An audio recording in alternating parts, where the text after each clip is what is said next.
O Copom, Comitê de Política Monetária, decidiu, nessa última quarta-feira, reduzir a taxa básica de juros da economia, a taxa Selic, em 0,5 pontos percentuais, o que foi inclusive a terceira queda seguida de 0,5 pontos percentuais. E isso traz várias implicações para a economia, para o seu dia a dia e para os seus investimentos. E nesse ano nós ainda teremos a 8ª reunião do ano, que todo ano tem 8 reuniões, que vai ser no dia 12 e 13 de dezembro. Ela sempre acontece durante 2 dias, terça e quarta-feira. Na terça-feira são apresentadas as informações sobre o cenário econômico e na quarta-feira é liberado o resultado para a gente, geralmente na parte da noite. E os economistas projetavam até agora uma Selic fechando esse ano em 11,75% e o Banco Central sinalizou a intenção de um novo corte de 0,5 pontos percentuais para as próximas reuniões. E ele reiterou que 0,5 pontos percentuais é um ritmo interessante de corte de juros. Então não era surpresa para ninguém que haveria esse corte de 0,5 nessa última reunião. E para 2024, a expectativa de taxa Selic era para o final do ano em 9%, e agora, segundo esse último relatório Focus, o esperado seria uma taxa Selic em 2024 de 9,25%. Já a inflação medida pelo IPCA registrou um acumulado em 12 meses de 5,19%. A expectativa para esse ano de 2023, segundo o relatório Focus, é de uma inflação de 4,63% e para 2024 em 3,9%, algo que para mim parece ser bem otimista. Se somarmos a inflação acumulada em 2023, nós temos um acumulado de inflação até setembro de 3,45%. E se considerarmos uma inflação de 0,3% em cada um dos meses restantes, outubro, que ainda não saiu a inflação oficial, somente a prévia, novembro e dezembro, daria então uma inflação de mais ou menos 4,35%, que seria em linha com as expectativas atuais para esse ano de 2023, que nesse caso é de um IPCA de 4,63%. Mas e aí, será que nós teremos uma taxa Selic mais alta do que o esperado em 2024? E por que isso está acontecendo? E quanto renderia alguns dos principais investimentos da renda fixa, que é a classe de investimentos mais afetada diretamente pela mudança na taxa de juros? É isso que falaremos no vídeo de hoje.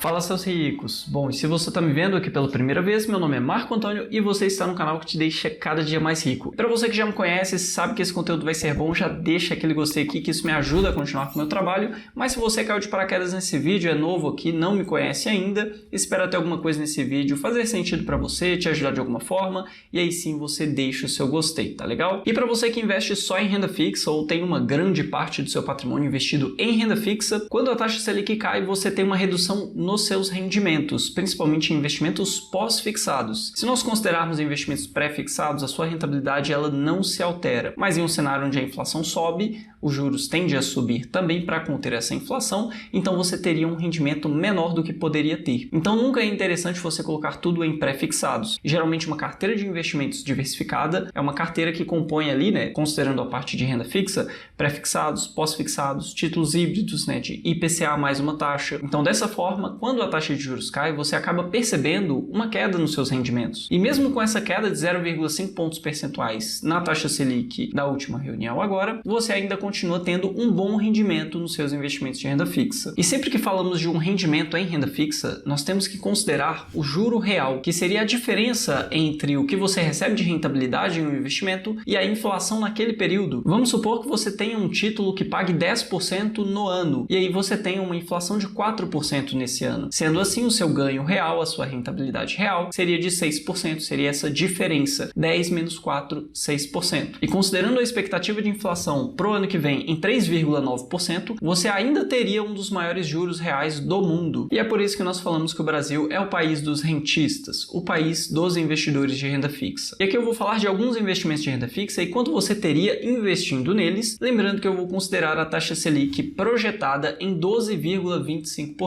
e não considerarei cortes futuros de juros. Mas antes vamos entender por que a expectativa de juros futuros está aumentando ao invés de diminuir, já que a taxa básica de juros, a taxa Selic, está diminuindo nesse momento. Bom, por várias vezes nós vimos nesse ano e no final do ano passado o atual governo criticar as decisões do Banco Central de manter a taxa de juros alta. Só que mesmo que o Banco Central reduzisse a taxa Selic para 0% em uma única reunião, isso não faria com que as taxas de juros de financiamentos, empréstimos e outras formas de crédito crédito caíssem absurdamente de um dia para o outro. Na verdade, seria bem pelo contrário. Isso basicamente seria visto pelo mercado como um erro cometido pelo Banco Central e traria muitas incertezas. E assim, o próprio mercado financeiro, por meio de oferta e demanda, deixando de comprar porque tem medo e comprando outras coisas porque é um investimento que na percepção é mais seguro, ele acabaria exigindo mais juros desses títulos. Então o que você veria, mesmo com a taxa básica de juros caindo a 0%, seria muito provavelmente os títulos de renda fixa subindo de rentabilidade, os juros futuros subindo muito também, até porque como a taxa Selic é um instrumento de política monetária para controlar a inflação, quando você tem uma política expansionista, que é uma política de redução de juros, você tem uma expansão no crédito, você tem mais consumo, isso tende a gerar inflação. E com uma taxa Selic saindo de 12% para 0% em uma única reunião, você teria uma expectativa futura de um consumo muito elevado. E por isso, as taxas de juros futuros estariam bem mais altas, porque o mercado financeiro esperaria que no futuro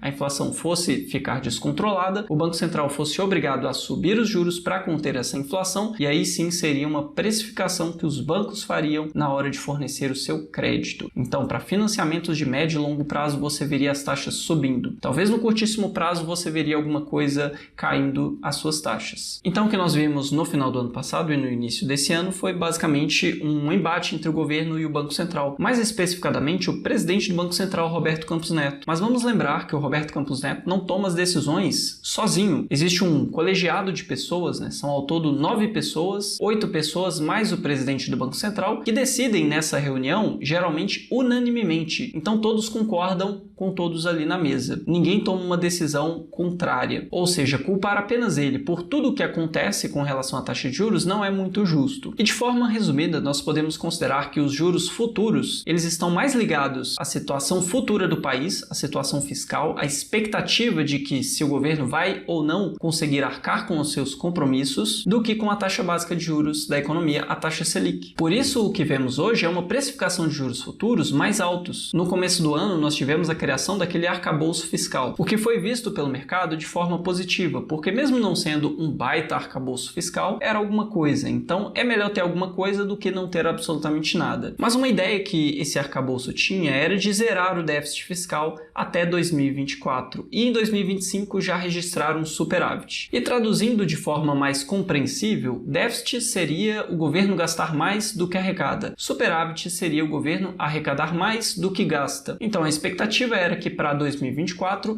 o déficit fosse zerado e para 2025 o governo já conseguisse arrecadar mais do que estava gastando. E de forma resumida, só existem duas formas de você resolver um problema desse, que é ou você reduzindo seus gastos ou você aumentando a sua arrecadação. E para o atual governo conseguir zerar esse déficit, ele precisaria de uma arrecadação muito alta. Nesse caso, de 168 bilhões de reais só de aumento na arrecadação. E eles até tinham um plano para isso, mas até agora, início de novembro de 2023, muito pouco aconteceu. E eles estão bem longe de arrecadar o necessário para zerar o déficit fiscal. E com o ano chegando ao fim, esse cenário imaginado pelo governo dificilmente vai acontecer. Fora que o governo teve até setembro a quarta queda seguida na arrecadação, o que deixa o mercado ainda mais incerto sobre a situação fiscal do Brasil no futuro e sobre esse cumprimento das metas, que dificilmente vai acontecer. E citando uma frase de Friedrich August von Hayek, um dos fundadores da Escola Austríaca de Economia, ele disse que todas as grandes inflações até hoje foram apenas uma consequência dos governos satisfazendo as suas necessidades financeiras através da criação de mais papel moeda. E a verdade é que dentre as formas que o governo tem para arrecadar dinheiro, que eu poderia dizer que são apenas 3, que é o aumento da dívida, o aumento de impostos e o aumento na oferta monetária, que seria a criação de dinheiro, geralmente o governo opta pela terceira, porque o aumento da dívida é algo bem impopular e quando um país está com uma dívida muito elevada, outros países ficam com medo de emprestar dinheiro para ele. Então existe um limite para o aumento da dívida. Quando um país aumenta impostos, isso é uma medida impopular, gera impopularidade para o atual governo. E considerando em aspectos gerais, o aumento de impostos ele acaba tendo um limite também, porque se você tem um imposto sobre o seu faturamento como empresa de 10%, você tem um certo incentivo para trabalhar, porque você tem ali, 90% para você. Se esse imposto sobe para 50%, você tem um incentivo cada vez menor. Se esse imposto sobe para 90%, veja que de todo o seu trabalho você só recebe 10%. Então o seu incentivo seria tão baixo que talvez você optasse por não desenvolver essa atividade, fechar a sua empresa. Então o que acontece quando impostos sobem demais é que você tem o nível de arrecadação diminuindo, porque o nível de produtividade vai diminuir, as pessoas se sentem menos incentivadas. Pessoas que contribuíam deixam de contribuir, empresas que contribuíam deixam de contribuir porque elas deixaram de existir. E tem também a questão da sonegação de impostos. Quanto mais impostos uma empresa tem, mais ela vai tentar driblar esses impostos. E no fim das contas, se o governo aumenta os impostos, como na precificação de todo produto ou serviço existe a variável do imposto, quem paga é sempre o pobre, infelizmente. Então não tem o que fazer. Geralmente, quando o governo aumenta impostos para os mais ricos, para empresas, por exemplo, ele é aplaudido pela maioria que não é dono de empresa, que não são pessoas ricas. Mas no fim das contas, quem paga esses impostos são essas pessoas. E a terceira forma do governo arrecadar dinheiro, que é através da criação de mais papel moeda, geralmente é a forma mais adotada, porque teoricamente não existe um limite. Teoricamente o governo pode criar quanto dinheiro quiser, que isso não tem um limite. Claro que isso gera inflação no fim das contas, porque é mais dinheiro na mão das pessoas, sendo que para consumir é muito rápido, para produzir demora tempo, e você não tem uma produção de bens e serviços na economia acompanhando a injeção de dinheiro, e aí você tem inflação. Mas geralmente é a opção mais adotada, porque o aumento da dívida tem um limite, o aumento de impostos também, já a criação de dinheiro não tem um limite. Por isso os governos geralmente optam pela criação de mais dinheiro. Nesse caso, o que nós temos visto é uma criação de mais impostos em várias frentes, o que não tem dado muito certo, já que nós estamos no quarto mês seguido, até setembro, de queda na arrecadação. E se você olha para o próprio Boletim Focus, que antes projetava uma Selic ao final de 2024 em 9% e 2025 em 8,5%, hoje a projeção já subiu. E a tendência é que com mais incertezas, nós tenhamos ainda mais subidas de juros futuros. E quem se beneficia com isso são os rentistas, são os investidores de renda fixa. E agora que nós já vimos por que os juros futuros estão subindo, mesmo com a taxa Selic em queda, eu vou mostrar alguns investimentos e quanto você teria de rentabilidade nesses investimentos, considerando a taxa Selic atual de 12,25% e projetando ela nesse patamar. Eu não vou considerar cortes futuros, porque isso seria um chute e eu não trabalho com isso. Basicamente, eu vou simular esses investimentos rendendo durante o período de um ano, considerando a Selic de 12,25%. E para fazer um comparativo, se você tivesse na poupança,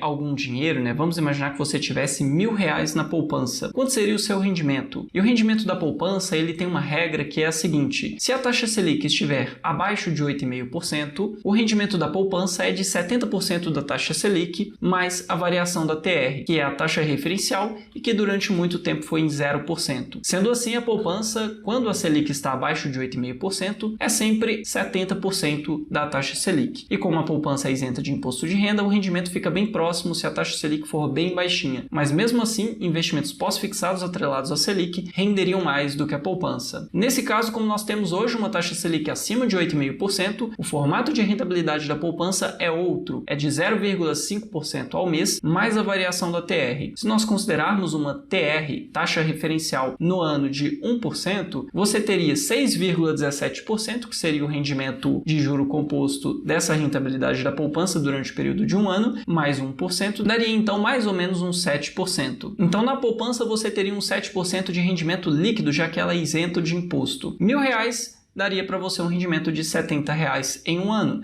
Então 1.000 viraria R$1.070. Grava esse valor aí para você fazer um comparativo com os outros investimentos que eu vou falar aqui nesse vídeo. Começando então pelas contas que têm rendimentos de 100% do CDI, como Nubank, Mercado Pago e Conta IT. Elas têm rendimento automático na conta de 100% do CDI, com exceção da Conta IT, que não tem mais o rendimento automático na conta, é necessário colocar o dinheiro dentro de uma caixinha chamada Metas, seria semelhante à caixinha do Nubank, mas só isso que muda. O investimento mínimo em todas elas é de R$1. Todos os cálculos de rentabilidade levam em conta um prazo de um ano, e aqui eu considerei uma alíquota de imposto de renda de 17,5%, que seria a alíquota referente ao prazo de 360 dias a 720 dias, porque um ano geralmente eu considero 365 dias. E nesse caso, deixando R$1.000 no Nubank, na Conta IT e no Mercado Pago, você teria após um ano um rendimento bruto de R$121,50 e um rendimento líquido, já descontando o imposto, de R$ 100,24. O retorno em percentual seria de 10,02%. Lembrando que na poupança foi de 7%, então aqui já é bem maior. E o Mercado Pago tem bônus para novos clientes, tá? Caso você tenha alguma dúvida, vem aqui embaixo no link da descrição e confira todos os detalhes. Mas basicamente você abre conta pelo meu link de indicação e aí você tem 7 dias para fazer um pagamento lá, cumprindo algumas regrinhas, e aí você recebe uma bonificação. Seria um desconto que você recebe no pagamento. Na sequência, nós temos o Banco Bari com CDB de liquidez diária rendendo 101% do CDI, com investimento mínimo de R$ 50.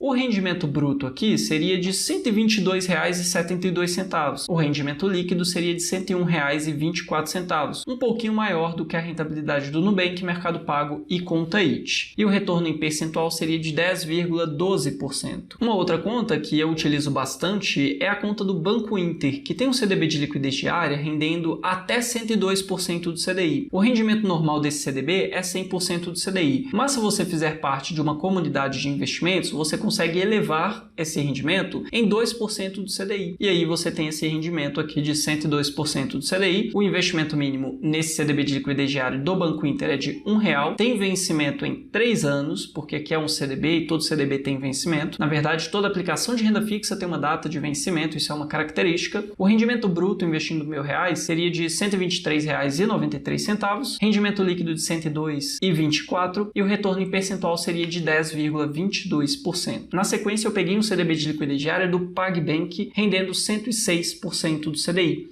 Com investimento mínimo de R$ 1,00, vencimento em 2 anos. O rendimento bruto aqui seria de R$ 128,79, rendimento líquido de R$ 106,25 e o retorno em percentual de 10,63%. E aqui nós ainda estamos longe das melhores rentabilidades. E aqui na sequência, eu peguei aqui no Banco da Ecoval um CDB de liquidez diária rendendo 107% do CDI, que já começa a ficar bem interessante a rentabilidade. O investimento mínimo aqui é de R$ 1.000, tem vencimento em 2 anos. Investindo R$ 1.000, o rendimento bruto seria, após um ano, de R$ 130,01, rendimento líquido de R$ 107,25 e o retorno em percentual de 10,73%. Lembrando que o Banco da Ecoval tem um bônus para novos clientes de R$ 100.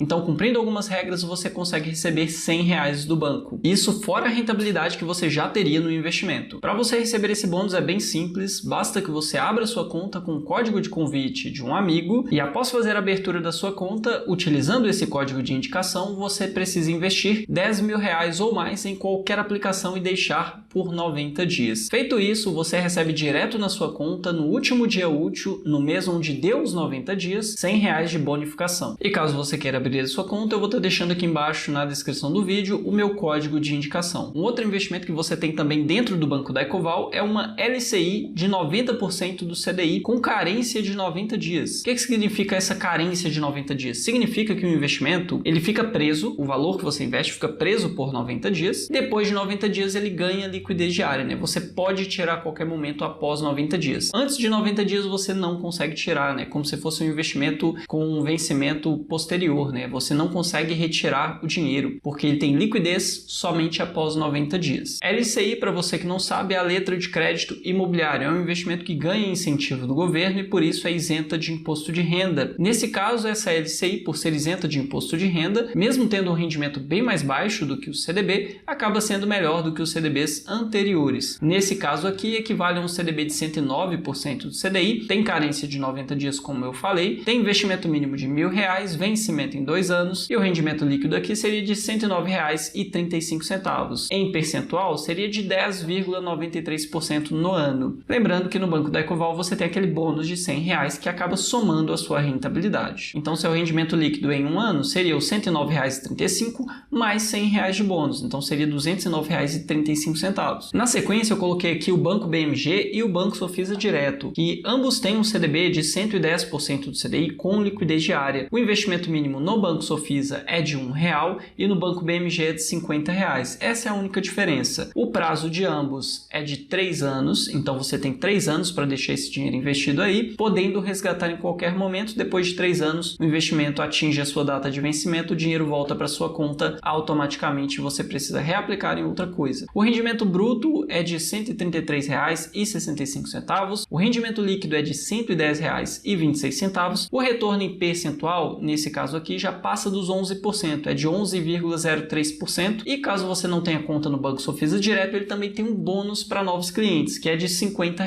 Basta você abrir a sua conta com o meu código de indicação que vai estar aqui embaixo na descrição do vídeo, e após você abrir a sua conta com esse código, você tem 30 dias para investir em CDB, LCI ou LCA, o que tiver disponível, que tiver prazo de resgate mínimo de 12 meses. Não funciona para investimentos de liquidez diária. Então, abriu a conta com o código, quer receber o bônus? Você precisa investir em algo que tenha liquidez somente após 12 meses. E aí fez isso, você recebe em até 30 dias direto na sua conta R$50 de bônus. Lembrando que o investimento mínimo precisa ser no valor de R$1.000. Menos do que isso não vale para o bônus. Agora, chegando em rentabilidades já bem maiores, nós temos aqui no Banco ABC Brasil uma LCA de 93% do CDI, com carência de 90 dias, é isenta de imposto porque é uma LCA, e LCA, para você que não sabe, significa letra de crédito do agronegócio, e também é um investimento que recebe um incentivo do governo, por isso que tem isenção de imposto de renda. O investimento mínimo aqui seria de R$1.000, tem vencimento de 1 ano, equivale a um CDB de 113% do CDI, o rendimento líquido que você teria seria de R$113 e o retorno em percentual é de 11,30%. E o último investimento dessa lista está no Banco Paulista. Na verdade, está na BPD Investimentos, que é um braço de investimentos do Banco Paulista. É uma LCI de 96% do CDI com carência de 90 dias, isenta de imposto de renda, com investimento mínimo de R$1.000, vencimento de 1 ano, equivale a um CDB de 116% do CDI, tem rendimento líquido de R$116,64, investindo R$1.000 durante o período de 1 ano, e o retorno em percentual seria de 11,66%. Lembrando que eu considerei aqui em todas essas simulações a taxa Selic em 12,25%.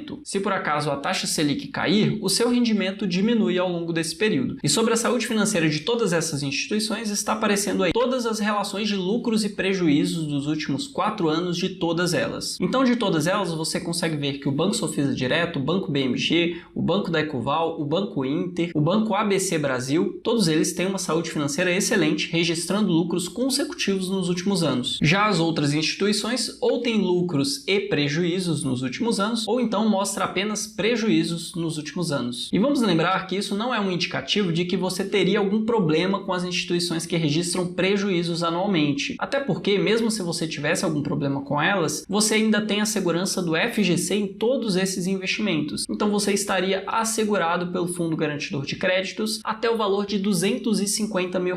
E de todos esses investimentos, existem mais rentáveis. Só que eu tentei selecionar apenas investimentos onde você consegue tirar o seu dinheiro em qualquer momento, ou então após um curto prazo de carência, que nesse caso foi de 90 dias. Caso você queira um vídeo atualizando para você as rentabilidades, os investimentos de várias instituições que estão com rentabilidades bem acima do mercado, comenta aqui embaixo uma hashtag eu quero que eu trago esse vídeo para você. E se você quiser aprender a investir não apenas em renda fixa, mas também em renda variável, em ativos no exterior, montando uma carteira global, diversificada, uma carteira anti-crise, vem aqui embaixo no primeiro link da descrição e faça a sua pré-matrícula para o meu treinamento completo de educação financeira, matéria-prima do investidor. Nesse treinamento eu vou pegar você pela mão e te levar durante 6 semanas a aprender sobre investimentos do absoluto zero. Então, se você é um iniciante, esse curso é para você. Se você já entende alguma coisa, esse curso é para você. E se você já sabe muito sobre investimentos, eu tenho certeza que você vai se surpreender com o quanto você pode aprender. E se esse vídeo te ajudou de alguma forma, já deixa o seu gostei aqui embaixo, se inscreve no canal, ative as notificações e nos vemos no próximo vídeo.